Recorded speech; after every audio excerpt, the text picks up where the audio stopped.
Capacitación que dio el doctor Macri, que va a dar el doctor Macri, y que lo tuvimos acá en el programa pasado. Yo no sé si toda la audiencia pudo escucharlo, pero fue un programa muy interesante que hablamos sobre los derechos que hay alrededor del parto, del nacimiento y de las primeras horas del recién nacido. A pesar de que hay algunas leyes que están vigentes desde el año 2004, que justamente la que vamos ahora a mencionar algunos artículos es la ley 25.929 de derechos de la madre, del padre y del niño por nacer en relación al parto y al nacimiento. Es una ley que tiene unos cuantos años y sin embargo nosotros hicimos una pequeña encuesta al principio de estos programas y nos dimos cuenta que la gente no conoce los derechos, no conoce la ley. Y yo con sorpresa, Rosario, encontré abogados que me decían la ley de qué. Cuando yo le decía la ley 25.9, ¿de qué es esa ley? No, es que la mayoría de las leyes, a ver, primero que la mayoría de las leyes, hay muchas leyes nuevas como esta, y después que la mayoría no solo no se conocen, sino que no se aplican. Bueno, esa es la segunda parte, digamos, de esta conversación. Nosotros hablábamos con el doctor el otro día que, bueno, justamente eso, que hay una movida, si querés, llamada parto respetado, pero también se puede decir de derechos, simplemente, ¿no? Alrededor de esto, de poner en vigencia estas leyes y de que todo el mundo las cumpla, de que no haya ninguna duda de que una tiene derechos, que nuestras parejas, los papás de los hijos tienen derechos y que los bebés tienen derechos. Sí, en realidad que no somos, insistimos esto permanentemente en todos los programas, no somos un grupo de locos, hippies, digamos, que están impulsando algo que cae de una palmera. Esto en realidad es volver a los saberes de antes básicos que hacen a la felicidad de una mujer, que es cuando tiene su hijo, y en tal caso lo que estamos reclamando es que los avances de la ciencia, los avances científicos tecnológicos se pongan a disposición de estos saberes que ya tiene la mujer y no que intenten reemplazarlos con todo lo que significa para la salud, la mentalidad y el cuerpo de nosotras las mujeres. Simplemente es eso. Ahora Macri, el doctor Macri también cuando vino aquí dijo, qué loco que se tenga que inventar una ley, que se tenga que sancionar una ley. Sí, para hablar de algo que es elemental, totalmente, que es lógico desde todo punto de vista. Pero guarda con esto, porque es elemental, pero como hay un montón de cosas que a través de los años se han tomado como naturales, como por ejemplo que uno tiene que ir a parir a un hospital, eso está naturalizado. A nadie o la mayoría de la gente no se le ocurre pensar que hay otras opciones de parir. Eso podría ser algo que no es natural, es decir, no es natural parir en un hospital. Que esté bien o que esté mal queda en el ámbito de lo privado y personal de cada persona y cada persona sabe lo que está bien y lo que está mal para su libertad de elección, ¿no es cierto?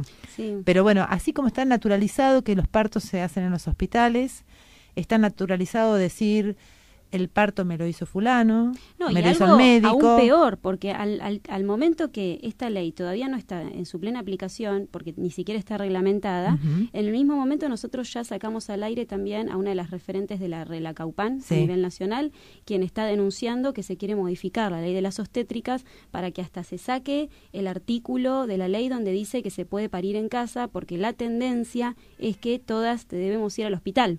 Exactamente, bueno, eso es otro colateral, digamos, de esto que es, bueno, que los derechos están y que deberían respetarse y no debería interferirse.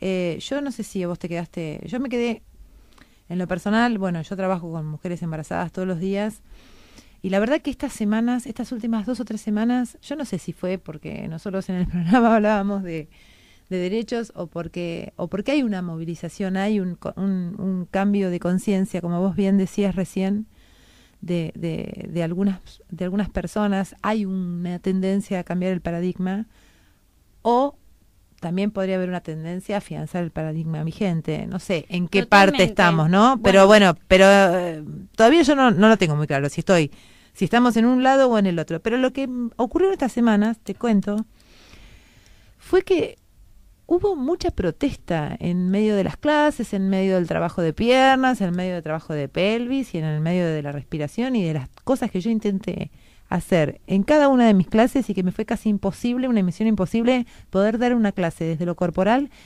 que no se viese interferida, entre comillas, por las cosas que las mujeres embarazadas necesitaban contar en el grupo, y todas se referían a que tienen miedo que les hagan cosas que ellas no están dispuestas a tolerar.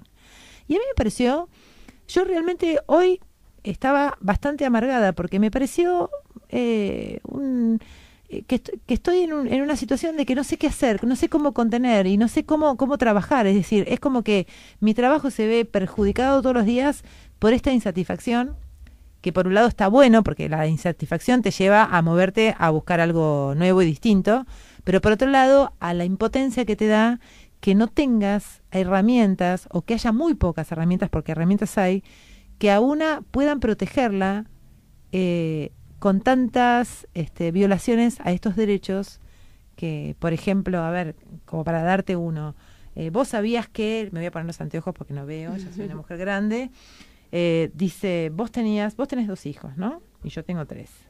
Vos tenés derecho al parto natural, respetuoso de los tiempos biológico y psicológico, evitando prácticas invasivas y suministro de medicación que no estén justificadas por el estado de salud de la parturienta o de la persona por nacer. Y yo con ese pero las cosas que puedo reflexionar son interminables. Con un solo artículo. ¿Vos tuviste derecho a elegir tu parto fisiológico y natural? En mi caso, recién a partir de que conozco el trabajo de algunas personas que están impulsando este nuevo paradigma, como vos, pude conocer esta legislación. Si no, la verdad no hubiera tenido ni idea, y tampoco me hubiera problematizado el hecho de ser maltratada. Hubiera quedado en anécdotas, qué feo que fue parir por todo lo que, o sea, qué hermoso mi hijo, qué felicidad, pero al mismo tiempo qué horrible la sala de parto y todas las veces que me metieron la mano, ¿no? Porque es así. Recién me doy cuenta de que eso está mal cuando conozco que hay una ley y un movimiento que está tratando de terminar con esas prácticas. Si no, para mí hubiera sido absolutamente natural. Entonces, yo lo que creo es que lo que está pasando es que las mujeres reaccionan y se indignan cuando saben que está mal. Si no, no van a reaccionar. Y eso es lo que te está pasando a vos.